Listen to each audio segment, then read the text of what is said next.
ang mga hakbang ni Edna. Halos magkasalabid na nga ang mga paa niya sa sobrang pagmamadali habang humahangos na tinatahak ang pasilyo ng St. Clement's Hospital.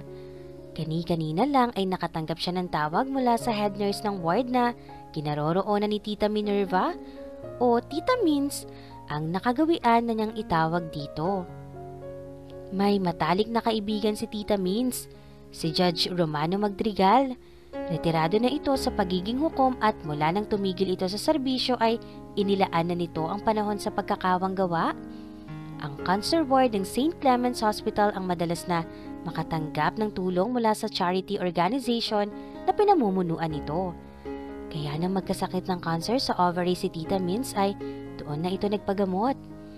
Pero kahit maganda ang pasilidad ng ospital at mahuhusay ang mga doktor na tumitingin dito, hindi pa rin naagapan ang paglala ng sakit nito. Bukod kasi sa may pagka-agresibong uri ng cancer na tumama sa 70 anyos na matandang dalaga ay nasa terminal stage na yun. Nang matuklasan, kanina pa namimintana ang mga luha sa mga mata niya. Mula pa nang makatanggap siya ng tawag galing sa ospital na nagsasabing pumunta agad siya roon kung gusto niyang maabutan ng buhay si Tita Mins. Magdadalawang linggo nang nakakonfine sa St. Clement's ang tiyahin niya. Halos araw-araw ay dinadalaw niya ito at may mga pagkakataon na doon na siya nagpapalipas ng gabi. Pero kailangan din niyang iwan ito dahil sa trabaho niya bilang isang private investigator. Kanina ay nasa kalagitnaan siya ng pagtugay-digay sa isang taong kailangan niyang imbestigahan. Ngunit nang matanggap niya ang tawag sa kanyang cellphone ay walang pag-aatubiling ibinwelta niya ang kanyang segunda manong Toyota Corolla at itinigil ang pagsunod sa taong pinaiimbestigahan ng isa niyang kliyente. Mas mahalagang makasama siya ng kanyang tiyahin sa mga huling sandali ng buhay nito. Napahigbi na siya. Naalala kasi niya kung paano siya kinupkop nito mula nang talikuran siya ng kanyang sariling ina. 4 na taong gulang pa lang siya nang mamatay sa isang shootout ang ama niyang pulis. Mula noon ay mag-isa nang binalikat ng kanyang ina ang pagpapalaki sa kanya. Sa kasamaang palad, hindi ganoon ka-stable ang emotional state nito. Madalas itong makaramdam ng malalim na depresyon na hindi maglalaon ay mahahalinhinan ng matindiring kasiyahan o euphoria.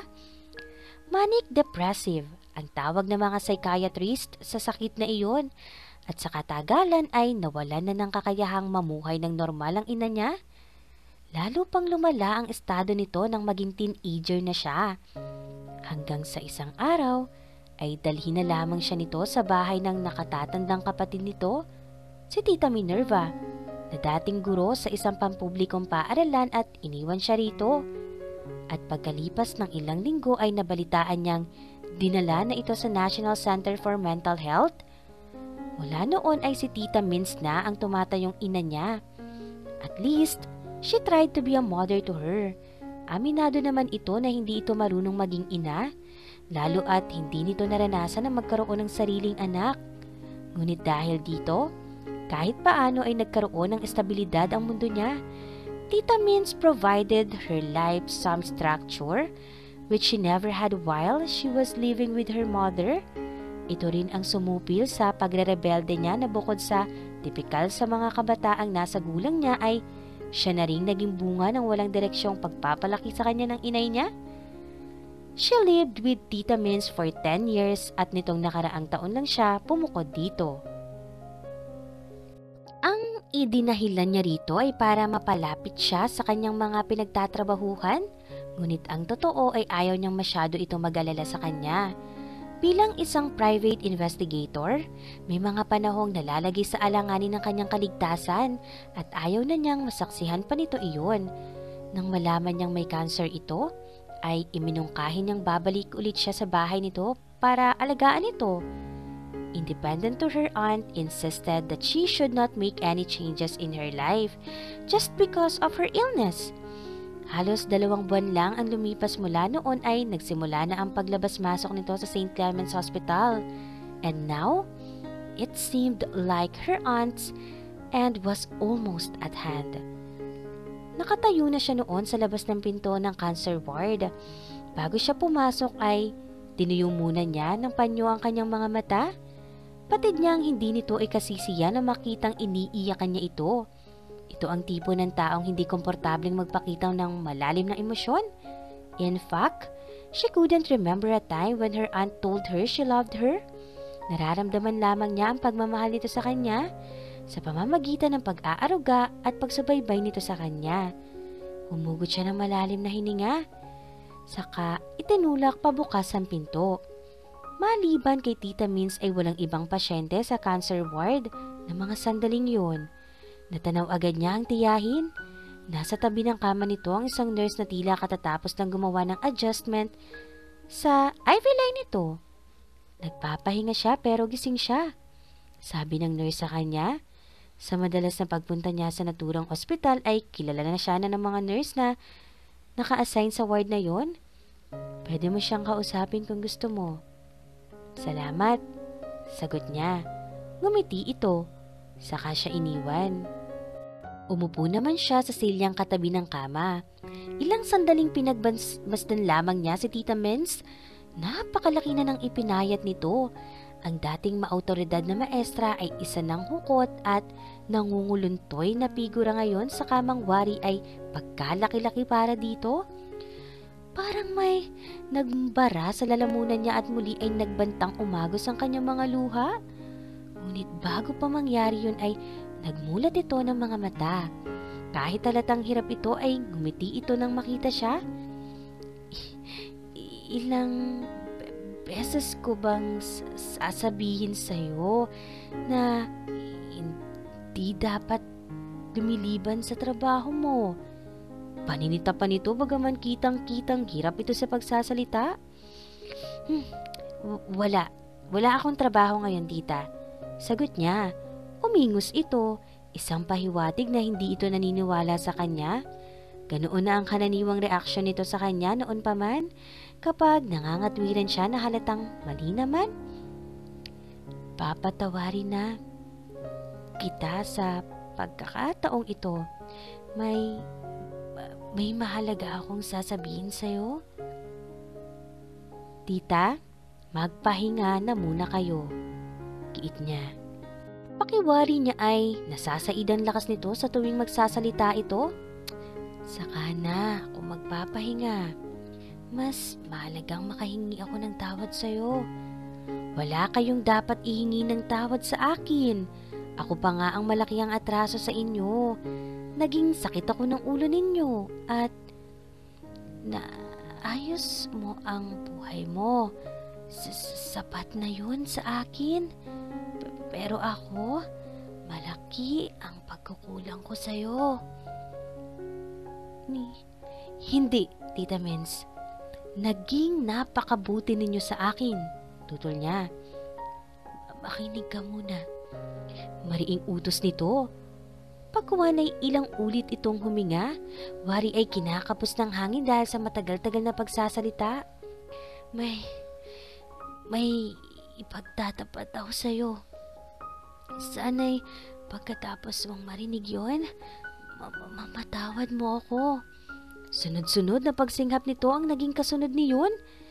Tita, please, magpahinga na muna kayo. Nurse, malakas na tawag niya. Akma siyang tatayo ngunit pinigilan siya ng pagdantay ng kamay nito sa braso niya. Tanda ko pa nang dumating ka sa buhay ko. Patuloy nito. Hindi rin niya iyon makakalimutan. She was 16 years old at that time and mad at the world. Walang direksyon ang naging buhay niya sa loob ng napakahabang panahon na ang inay niya ang kasama niya. Pumapasok siya sa eskwela kapag gusto niya.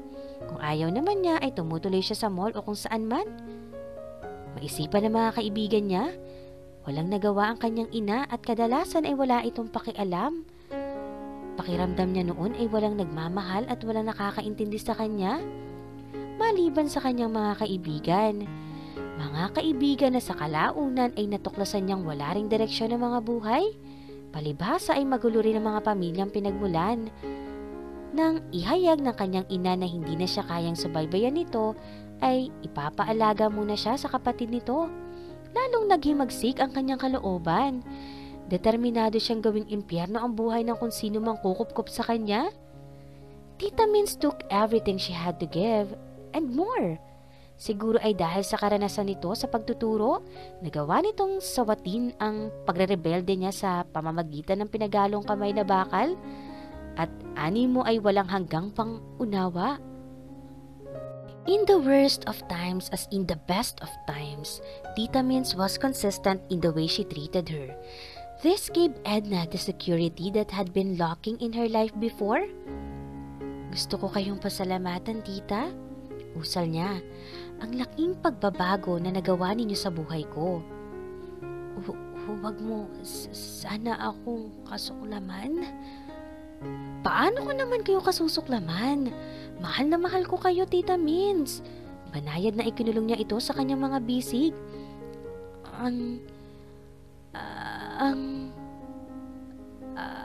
Anak mo. Napaangat ang ulo niya. Ayaw na sana niyang alalahanin ang tungkol sa bagay na yon. Ilang linggo lang magmula nung pumisan siya kay Tita Minerva ay natuklasan niyang nagbunga ang minsang pagkapariwara niya. Buntis siya. Ang unang inisip niya ay ipalaglag yun. Ngunit bago pa man niya masimulan ang pagpaplano kung paano iyon gagawin ay nadiskubre ni Tita Mins ang kalagayan niya. Si Romano ang makakapagsabi sa iyo. Pumikit ang mga mata ni Tita Mins. Sa unang tingin ay parang tumigil na ang pagtibok ng puso nito. Banayad niyang niyugyug ito at laking pasasalamat niya nang muli itong magmulat. Mahal kita, Edna. Sana ay patawarin mo ko sa nangyari sa anak mo. Nakita niya sa mga mata nito ang malalim na kalungkutan. Wala kayong kasalanan sa nangyari, tita. Siya naman ang napapikit dahil sa tindi ng sakit na tumagos sa puso niya, sanhi ng lumang gunitang nito. Isang sanggol na babae ang isinilang niya, mahigit 9 na taon na ang nakalilipas, ngunit hindi niya nakita ang bata. Wala na raw buhay ito nang isilang niya. Naging lubhang mahirap ang panganganak niya at kung ilang araw na nalagay sa bingit ng kamatayan ng kanyang buhay. Tandang-tanda pa nga niya na halos 1 buwan siyang nanatiling magkahina-hina. Ayon pa kay Tita Mins ay wala pa siyang gaanong malay hanggang maipalibing nito ang bata.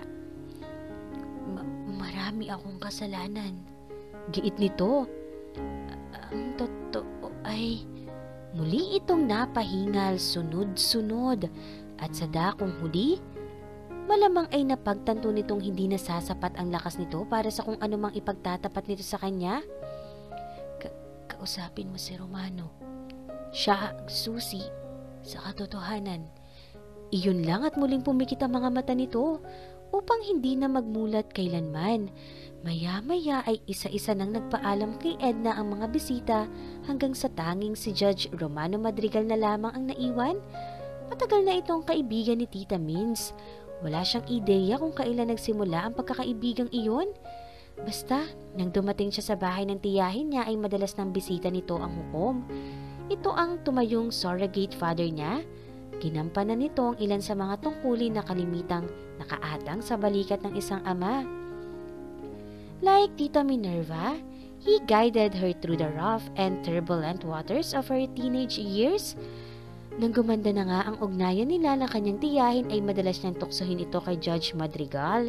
Wala na kasing asawa ang hukom. Maagang nabiyudo ito at hindi nabiyayaan ng anak. Naging maigting ang pagsaway ni Tita Min sa panunukso niya. Iginiit nito na matalik na pagkakaibigan lang ang maaaring mamagitan dito at kay Judge Madrigal.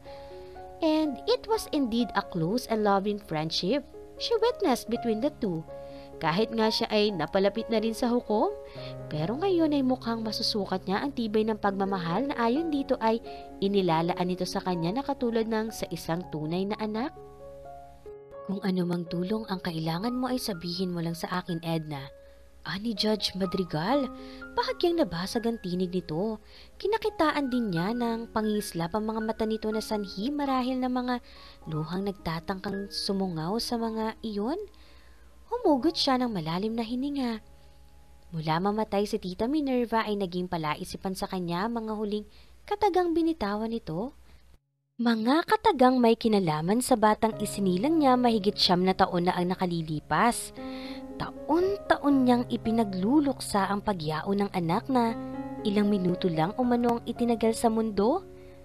Sa tuwing sasapit ang kaarawan nito ay parang dinudurog ang kanyang puso. Ipinagtitirik niya ito ng kandila at dinadalhan ng bulaklak sa puntod na pinaglagakan dito ng kanyang tiyahin. Pero ngayon ay nahaluan ng hiwagaan tungkol sa kinasapitan ng anak niya. Natutuwa ho ako at sa inyo na mismo nanggaling ang mga katagang iyan. Sagot niya sa sinabi ng hukom. Sa katunayan ay may hihilingin sana ako sa inyo. Kahit ano, basta kaya ko ay ipagkakaloob ko. Paniniyak nito. Gusto ko hong malaman kung ano ang nangyari sa anak ko. Hindi niya tiyak kung imahinasyon lamang niya pero sa tingin niya ay naging mailap ang mga mata nito sa tingin niya. Hindi namin itinago ni Minerva sa iyo ang nangyari sa bata. Anito matapos huminga ng malalim. Alam mong namatay siya, hindi ba? Bago mamatay si Tita Minz ay parang may gusto siyang ipagtapat sa akin. Naramdaman yata niyang hindi nasasapat ang lakas niya kaya kayo ang itinuro niyang usisain ko tungkol sa katotohanang may kinalaman sa anak ko. Kayo raw ang susi roon. He looked thoroughly uncomfortable now. Hindi lang ito umiwas ng tingin. Naglakad pa ito palayo sa kanya. Tinungo nito ang bookcase kung saan nakapatong ang isang nakakwadrong larawan. Kinuha nito ang isa at pinakatitigan. Judge Madrigal, Tito Romano, please. Kailangan kong malaman kung ano ang katotohanang sinasabi ni Tita Minerva. Pakiusap niya.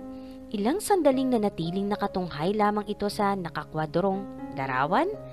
Pagkuan ay laglag ang mga balikat na humarap ito sa kanya. Gusto mong malaman ang katotohanan? I just hope you are strong enough and understanding enough to deal with it. Ano ho ang ibig ninyong sabihin? Nagsimula siyang panlamigan ng buong katawan. Parang nakikinita na niyang ang susunod na mga katagang maririnig niya mula rito ay magpapabago ng takbo ng kanyang buhay. The truth is, your baby didn't die. Like we told you. Buhay siya, Edna. Kung nagpasabog na lamang ng bomba si Judge Madrigal ay baka mas natukoy pa niya kung paano pakibagayan ang sitwasyon. Hindi katulad ng mga sandaling yon na hindi niya alam kung anong emosyon ang mangingibabaw sa kanyang puso. Galit ba? Pagkamangha? Kaligayan o panghihinayang? How? How could you have done that to me? Bulalas ni Edna. Nang sa wakas ay mahanap niya ang kanyang tinig. Walang pagsidlan ang hinanakit sa kanyang kalooban. Napakatagal na ng panahon niyang tinangisan ng isang nilalang na hindi naman pala yumao. Bakit ninyo ako pinaniwala na namatay ang anak ko? Gayong buhay pala siya? Your aunt wanted you to have a fresh start. Isang bagong paniwala na walang bahid ng iyong mga pagkakamali sa nakaraan. Naniniwala kasi si Minerva na bawat tao, lalo na ang mga kabataang katulad mo noon, ay dapat mapagkalooban ng isa pang tsansang ilagay sa tama ang kanilang landas nang hindi nahahadlangan na nakaraang pagkakamali. Pero, para sabihin sa akin na namatay ang anak ko?